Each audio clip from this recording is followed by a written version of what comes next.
Hello, everybody. Welcome back to the Northern League High Performance Podcast. Today we have Brett, the manager of Brightlingsea Regent FC. How are you, mate? I'm very good, mate. You? Yeah, good, mate. Thank you. AJ, how are you? I'm okay, thank you, mate.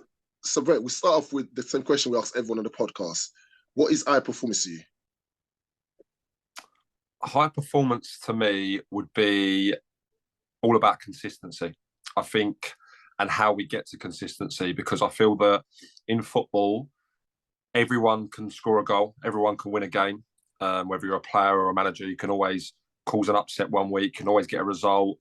But to do it consistently takes a lot of elements. And I look at things like preparation, how well we prepared, as a manager or as a player. Then fine margins. If I was talking about a player, for example, I'd be looking about what they're eating. Are they getting enough sleep? What are they like mentally in terms of their confidence and things like that? That kind of preparation. And then that would lead into discipline as well, because I always feel that it's easy to turn up when everything's going well. And that's as a player and as a manager. I think they're quite it's the same in life, really. No one wants to go out and do anything when it rains and it's cold and stuff like that, but that's when it really matters. I say to the players all the time, training when it's freezing cold and it's raining, you got to go, travel an hour down the A12 or whatever it may be. That is when it matters. That's when it really counts. That's when you can make up the percentages. And that, what in my opinion, is what leads to consistency, and consistency is what brings that high performance.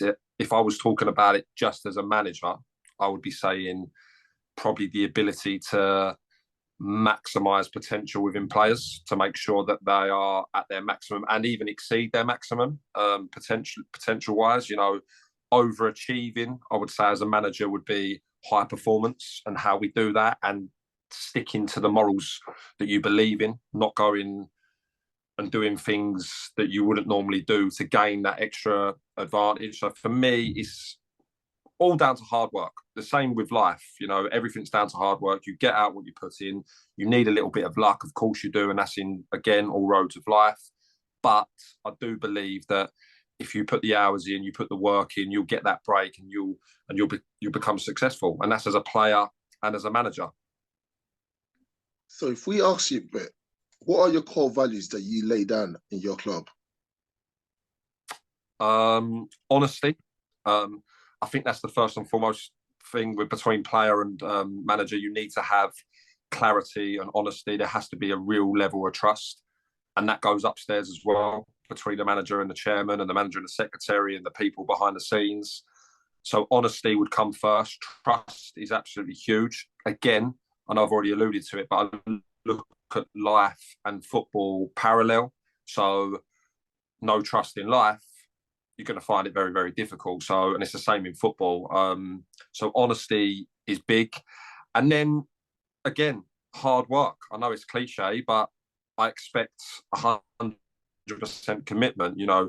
I know your values in terms of what you do in your role. I know how hard you work, and it's hard to expect the same back, because we are driven, we are very focused. And with players, I always say to them, I don't actually always expect them to put in the hours and things like what I do. I don't expect that. But what I do expect is when they're asked to be at a place, they're on time. On time is late, to be honest. Again, you go back to that high performance.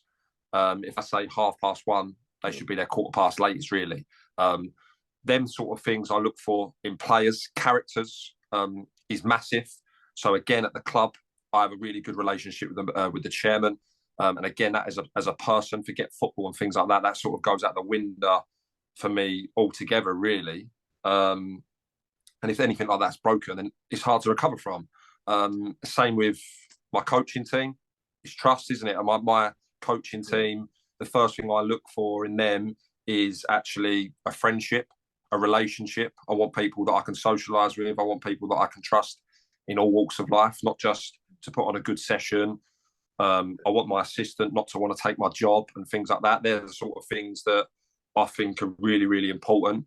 And I think the big thing for me is clarity, is that I like everyone knowing the plan. I like everyone know what sort of path we're on. We're all one visioned. We're tunnel visioned on what we're doing, and we're all in it together. They're the sort of things that I would look at before anything else. So for you got obviously you was in a step 5 job, and you've jumped 2 levels up. What did you think the outside world think about the promotion that you got yourself? Obviously, we know that it's hard work, and I know it's definitely hard work. But what was your thinking of what people think on the outside? Do you know what? And I don't mean to sound cliche on it, but I don't really care. To be honest, I'm quite I have been quite an opinionated person. I'm sure there's quite a few views of me, negative and positive. I'm sure there's loads of negatives. I think since going to Brightlingsea, I've toned it down and become more professional myself, in the likes of Twitter and things like that. But I think the people who are close to me, the people that know me, wasn't that surprised that I got that opportunity, because in me, it's not about necessarily me being better than other people, but I back myself when it comes to work rate. I know what I give in terms of outside of a match and training. I know my management is 24 hours. And I know everyone says that there's 24 hours. I completely respect that. But I always will do a good job, and I want to go as far as I can in this. This is not a hobby to me, football. Like, this is my life. It comes before my work and things like that, even though I don't earn money from it and things like that. So from an outside perspective, there might have been a few people who thought that there might have been other people who were ahead of me to get that job. I was only at step 5 for 13 games, I think, 12 games, because before that, obviously, it was step 6. But I was at Enzyme for 7 years. And in that time, I had plenty of opportunities to move on, which I didn't do. Same level and the level above at step 4 at the time. My plan was always step 4, step 6, then it was step 5, then it was one league at a time. For me, the opportunities at step 4 wasn't what I needed, wasn't something that I wanted to do. But when step 3 came along, it was a no-brainer. I wanted to challenge myself. It was very, very difficult. I'll be honest with you, in terms of that outside looking in, if people were thinking that's a big step up and why didn't someone else get it? The reality is, AJ, is that the job in hand when I first took over was very, very hard. Anyone who wanted to, I'm sure there was other people ahead of me in the line, if I'm being honest, but we wanted the job. We wanted the challenge. We felt that Enzyme had run its course. We got them to where I felt was the end of the road for that club. Like, not in terms of they're doing all right now, they're doing fine. But for me, I felt step 5 was the final piece. I don't think I could get them to step 4 under the circumstances with having no money and things like that and all the things that come with it. I also had a team that I had for about 7 years. So like 6 years of pretty much the same team. Yeah, we had a couple of changes here and there, but I think the ones that I took over to Brightlingsea, I think I had 8 in total from Enzyme that I took to Brightlingsea. And out of that 8, I'd probably say 5 or 6 of them had been with me since day one at Enzyme in the Olympian League. So for me, it ran its course. Not just for me, it was also players. Players wanted to move up the league, and I, was persuading them to stay, thinking that we could move together. And then when that opportunity came, I'm glad they stayed patient, because now they're sort of established step 3 players, and whatever happens between now and their future, I think they're going to be in a better place for it. So we've been talking for about 5 minutes now, and the key word I'm coming out with is hard work. Where did that start from you? Where did you realize that hard work means everything to you? Where it started was I felt that I wasted my playing career because I didn't have hard work. I was sort of, when I was coming through like school, I was at a few academies, but was at West Ham for a little while, floated about, Charlton, Ipswich, quite a few. Never really made it, always made excuses. Think I had a bit of a bad attitude, if I'm being honest. And the way I am as a manager is the complete opposite to ours as a player. I would not manage me as a player. I wouldn't touch me. And I got to about 16, 17, went to college, done a bit of, it was called the Football Academy is what I studied. Done a year there. And then coaching sort of grabbed me. I started thinking, yeah, I quite like coaching. And it was just coaching at first. And then I started a Sunday team, which was really, really successful. And I treated my Sunday team quite similar to how I treat Brightlingsea. Like it's crazy. I got the bug for it. And I straight away had a tactic board and all that stuff out. And on a Sunday, it was all like, oh, he's a bit big time, he's a bit busy, blah, blah. But we had loads of success from it. And then I got the urge. And then what's happened since then is just, it's grown and grown and grown. I've always loved football, like always loved football. But managing, people say to me all the time, don't you miss playing? Don't you, if you're only 30, you could still play and blah, blah, blah. And the answer's no. I simply love managing. I love coaching. And to be honest, every year I say that maybe I need to slow down. My emotions are really, really high with football. Like I can't switch off. My girlfriend's affected by it. It's the same. I'm sure it's the same with a lot of people, but it actually gets worse. It gets worse and worse and worse, or better and better in terms of the work rate. And I'm now got that mindset, which I think's hard to train, but once you get it, I don't think there's any stopping it. So you know yourself, like once you're in that mode of hard work, getting a bit of success from it as well, getting them rewards. But what I've actually learned over the last year is, well, especially the last 6 months have been really difficult at Brightlingsea, because at Ensign, I'm not saying it was plain sailing, but we won a lot more games than we lost. At Brightlingsea, we lose more than we win. And I find that a lot of people find it's disheartening. You dread games of football and think, oh my God, we've got Hornchurch away this weekend. They're beating everyone. They've got this, they've got that. But for me, it excites me. It's still, it gets my blood going. For me, there is no fear. It just makes me want to work harder. Playing against these sides, playing against managers that have won things at the football league. Last year we come up against Ian Holloway on a day against Leatherhead. We won that day. It was, that for me meant a lot.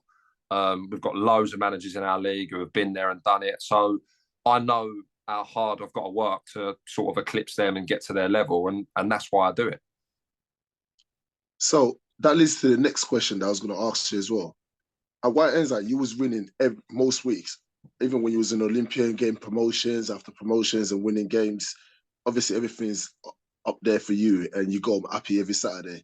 That's totally different now, isn't it? And how's your mood after games, obviously, when you haven't won and you've gone 2 games without winning? How do you feel? How do you get yourself motivated to the next one?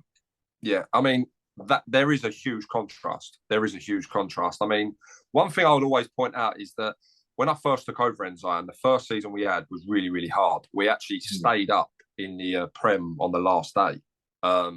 It was really, really difficult. So when people always say to me, like, oh, he's not used to relegation battles. Well, I've had 2 now already. So I had one last year and I had one on the first year. And the one in the first year, I always say that's my biggest achievement in managing, that we stayed up, because we were a glorified Sunday team playing in the Olympian Prem. And the Olympian Prem back then was good. Like really good. There was no step 6, so it was good.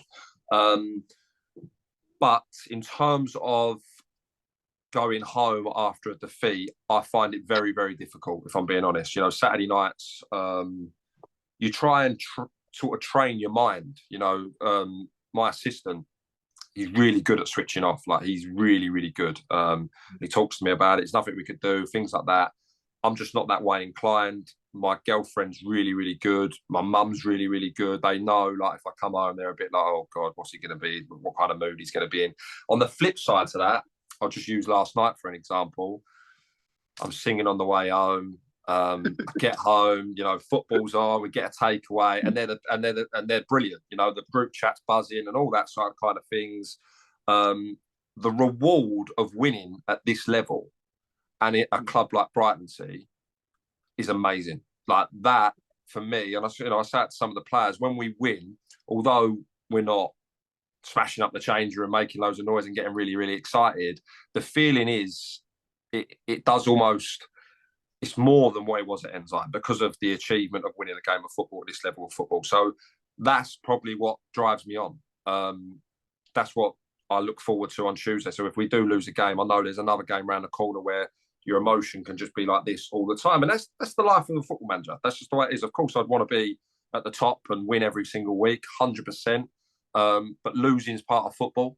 And I always say, especially the last 6 months, the start of our season, we went 14 games without winning a game of football.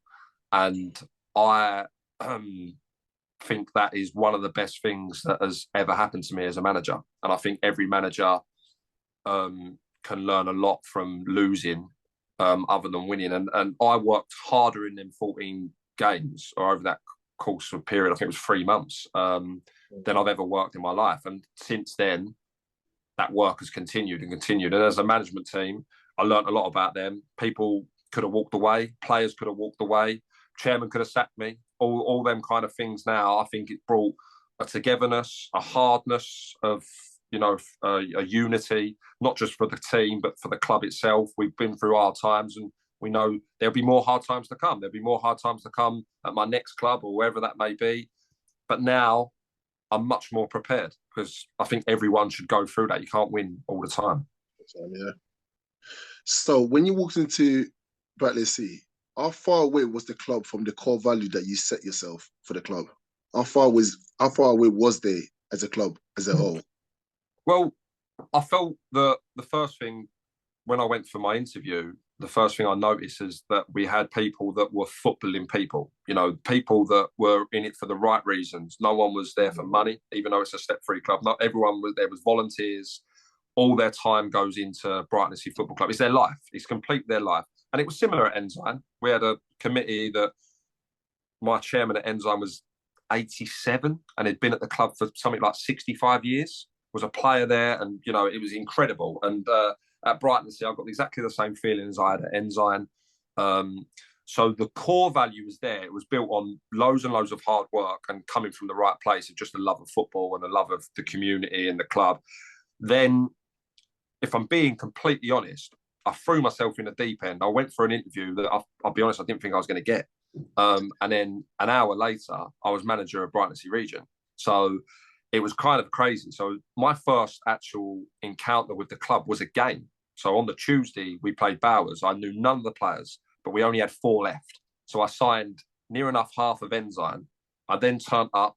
There's 300 fans all singing all the way through the game. So I learned a lot really, really quickly. And luckily for me, it was really, really positive. Again, it come from that everyone at Brightlingsea is in the understanding of where the club is. And that's really, really important. Like, no fans, expectations. Of course, we've all got expectations and we all want to do better than what we're doing. But everyone knows where we're at. The fans are very, very realistic. The club's very, very realistic. And it's difficult because I'm a winner. I want to win things. But the club want to, but they're also realistic of our surroundings and our circumstances. But from the core value side of things, it was quite easy because they were pretty much said, Brett, you're the football manager. You do whatever you want. It's all down to you. We've got a couple of players. I think we had 8 or 9 players there. On the Sunday I went down there, they said to me, this player has caused a few problems here, or whatever it may be. This player's on this amount of money. I took their word for it. I phoned every single one of them. Those who wanted to stay, it was very simple. Do you want to stay? This is what I'm about. Yes or no. And that was really how it was. A couple of them said yes. And most of them said, I'm going here, I'm going there, I'm going there. And I was like, no problem. I only want people who want to be here first and foremost. I bring in all my trusted players from Ensign that I knew that on the Tuesday against Bowers were going to run through brick walls. That was it. That's all I cared about. We played well. We lost 3-2 on the day. But considering I think they lost 6-0 on the Saturday before to bottom of the table at the time, Brightlingsea, it was a huge improvement. And I wasn't sure that my boys were going to be good enough to step up 2 leagues. But then, we stuck with them. We then played on the Saturday. I think we went and drew 0-0 to Corinthian Casuals. It was a great result. I think they were 7th at the time. And then it escalated. And again, that hard work that I thought got me through at Ensign, because everyone was like, at Ensign, no money. A lot of players had come from the lower league, similar to yourself, AJ. How do they keep doing it? How do they keep doing it? And I just kept saying it. He's literally work rate and unity. Socially, Ensign was ridiculous. It was too much. every game, after every game, they're going on nights out. I'm with them because I'm obviously quite young as well. We're all out there going on holiday together. At Brightlingsea, we've toned that down, but we still make sure that they're out once a month together. We make sure that the social side of things is really, really important. So them core values we set really, really early. And the club, it was like a match made in heaven, if I'm being honest, because there was that underdog mentality that we always had at Ensign, and we just carried it through to Brightlingsea, and that's how it still is now. As a young manager going into a changing room, obviously some of the boys are going to be your age, or even some of them are going to be older than you. How did you manage to stay on top of it and be a leader? So the first year when I was at when I was at Ensign, so I took over Ensign at 23. But I was a player manager, and I was quite lucky. I felt that I was probably one of the better players in the team, and I scored a lot of goals the first season, and that made it easier because it makes it hard if you go in and do a speech about a team and things like that, and you turn up and you play and you don't perform. There's going to be eyes on you. It made it a lot easier, I think, in the first couple of years in the Olympic League that I was playing really, really well. Or I was doing my job anyway. I was scoring some goals. When it got serious, when I say serious, it's always been serious, but when we got to the Essex Senior League and I said that there's no way I can do both, right? It's senior football now. I'm not sure that I'm even good enough. We need to get a striker in, and we had a great striker. I felt that I already had enough respect within the game because of our success at step 6 and step 7. And step 7 really was basically my friends. So they're all my mates from Sundays. That makes it really easy. Like they have your respect because they're your friend. If they don't have respect for you as a manager, they're not your friend, quite frankly. And then when I went into Brightlingsea, because I shifted so many from Ensign in, that made it easier. And the 4 or 5 that stayed were brilliant, good as gold. And where it had been, and I don't mean this towards the old manager, but where it was really bad before, they really grew into it. They really accepted it. They really adapted. They were really part of the core values that the Ensign boys bring. They literally just united really, really together. Then, of course, I think within maybe 1 or 2 months, everything that I'd done at Ensign, which I thought got me the job, was probably exceeded with Brightlingsea because we started really, really well. We won a few games, and that's what it is. You win a few games, your reputation gets okay or gets a little bit better. And then I think modern day players, as much as they're a nightmare, I actually think they like a younger voice now. They like a younger manager who is adaptable, you can talk to on a level, you can go for a beer with and things like that. So, yeah, we've got a few players that have come in who have won things. I've used Jason Banton for an example, been a pro. We signed him 5-6 weeks ago. And that was like, I wouldn't say it was our first big name, if you like, but it was certainly a player that we hadn't previously brought to the club. It was a player who had a serious calibre about him. He'd played up high and been a professional. And absolute angel, again, comes in, hard working, great example, keeps people in check, good experience. Know he's floated about a bit, but I just feel that he's just been a little bit unlucky with a few things.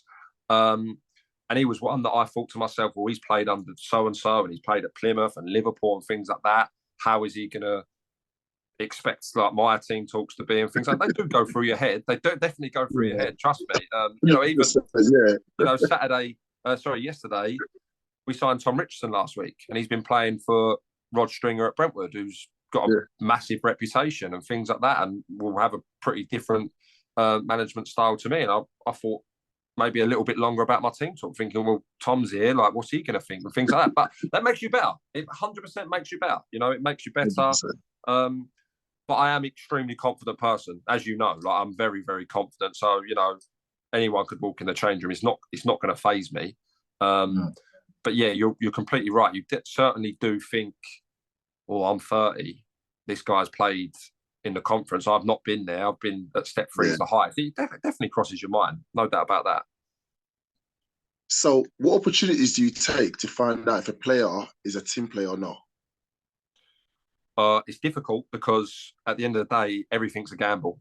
I will not judge a player on anything that's happened in the past because we're all different.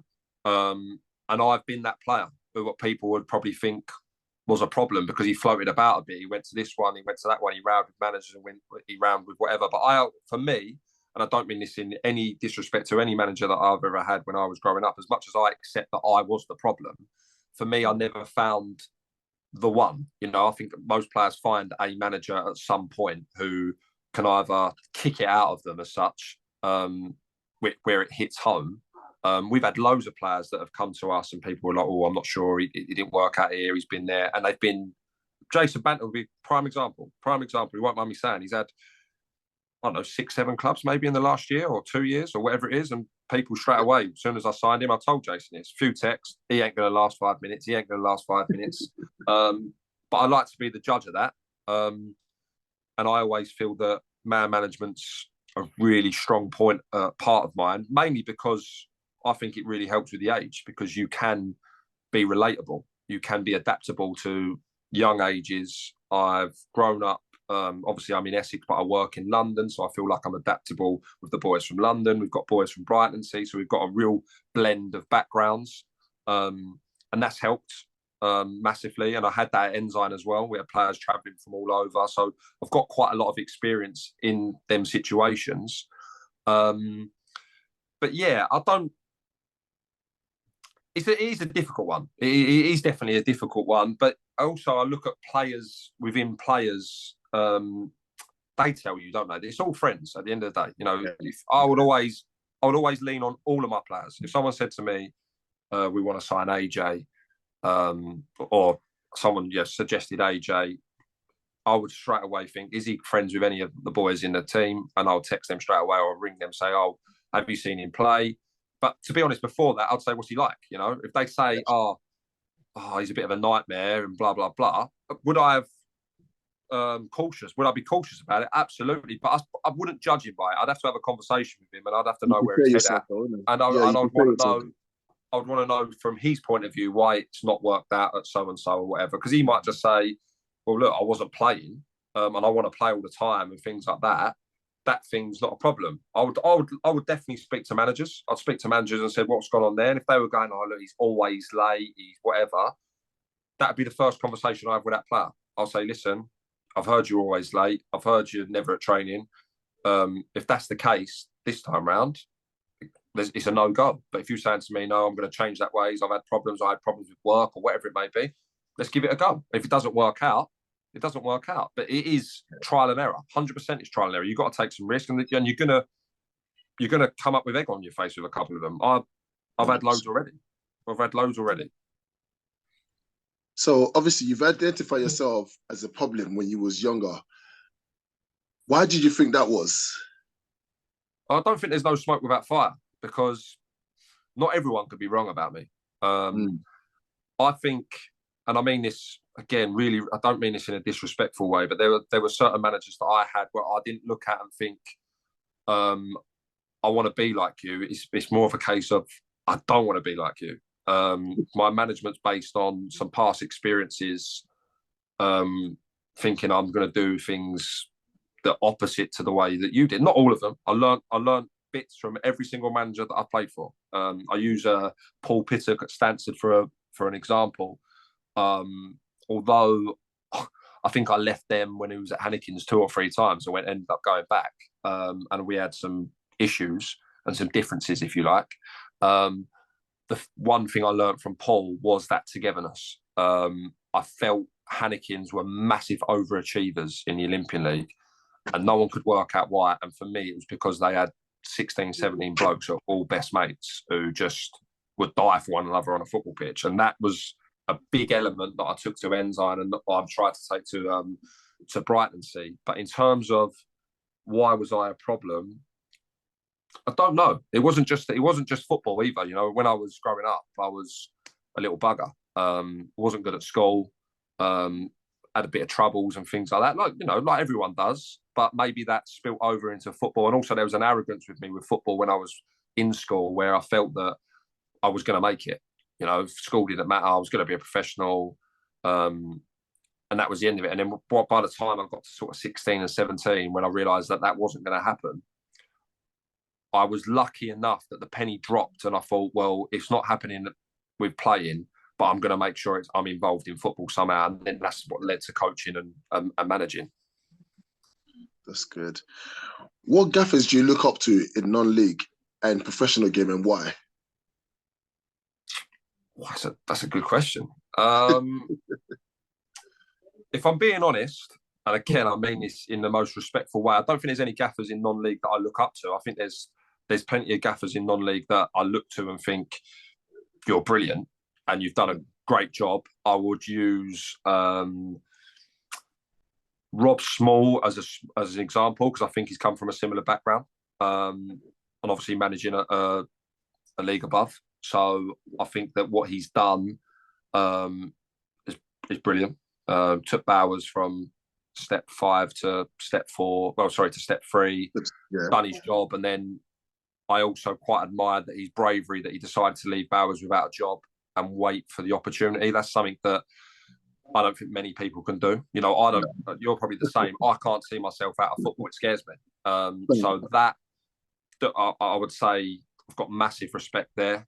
I think I really like the younger managers. So Darren Manning, Mark Harrison, people like that, Mayer, yourself, all them I look at, and I want them to do well, because I think they're from a similar background to me in terms of I know they're working hard. I know how much it means to them. And then I suppose if I was to say, you know, in the professional game, the obvious one for me is obviously Sir Alex Ferguson, because, you know, I'm a Man United fan, as you know, yeah. And for me, he's the best of all time. But also, I love Guardiola. I think he's changed football. My personal favourite in the current game is Diego Simeone, and that's because I believe that he overachieves every single year. He overachieves so much that people don't think he's overachieving. So to say they're my heroes, I wouldn't go that far. But in terms of an inspiration, would I read their books and things like that? Absolutely. But I like to be myself. You know, I think that's really important. You need to have your own philosophy. You have to have your own characteristics. I think you develop them through times, hard times, good times, whatever they are. I don't think you can say, well, look, I like Pep Guardiola, so therefore we're going to start doing this, we're going to start doing that. That doesn't work, especially at non-league. But yeah, loads of inspirations, definitely. And there's loads of people that I want to be like. But I mean, Dan Cowley would probably be the ultimate because of where he come from and where he's got to. That would be the ultimate. But obviously, and he's had great success. I think that's for anyone, yourself, me, Rob Small, anyone, you know, in non-league, similar age, would be looking at him and going, well, if he can do it, then so can we, you know? Yeah. So outside football, how do you develop yourself as a gaffer and make sure that you stay at high performance at all times? That's tough. I think because I've got this sort of nature where I find it really, really hard to turn off. So I don't really have any hours in the day where I'm like not thinking about Brightlingsea or not thinking about football or some sport. I suppose my turn off from Brightlingsea would be watching Premier League and things like that. I love watching football. You know, Serie A at the moment, I love watching that on a Sunday night. That's a big part of my plan. That's sort of my relaxation. I have started going to the gym. I've signed up to an expensive gym to make me go, and there's a sauna there and things like that. So that's what I'm trying to do. And obviously work is a distraction in itself. But even then, I'm in the car quite a lot. I'm driving. So I'm constantly, it's football podcasts, whatever it may be. It's hard, really hard. I suppose the only time where you sort of get a little bit is that sort of period where the season ends and you get like a week or two window where you can go on holiday and you say that you might switch off, but in your back of your head, you're thinking, oh, I need to try and sign him. I need to do this, make sure he's staying. It's really, really difficult. I suppose the gym at the moment is my sort of where I would go and maybe mentally switch off. I'll do a bit in a gym, I'd go in the sauna, but even then, when you're on your own, you're sitting there in a sauna or a steam room, all you're thinking about really is Saturday. And I think everyone's like that. Every manager, they can come on here and say, oh, I'll take the kids down the park or whatever it may be. I know for a fact you're sitting there thinking, oh, we got Carshalton on Tuesday. Nah, thank you so much for that. It's been an absolute joy to have you on the show. No worries, mate. I've learned a lot from it. And again, I hope everyone's learned a lot from it, especially young managers like yourself that wants to be where you are today. I hope they've taken a lot from it. So thank you so much for coming on our podcast. No problem. It's been a pleasure. Been an absolute pleasure. Thank you so much, mate.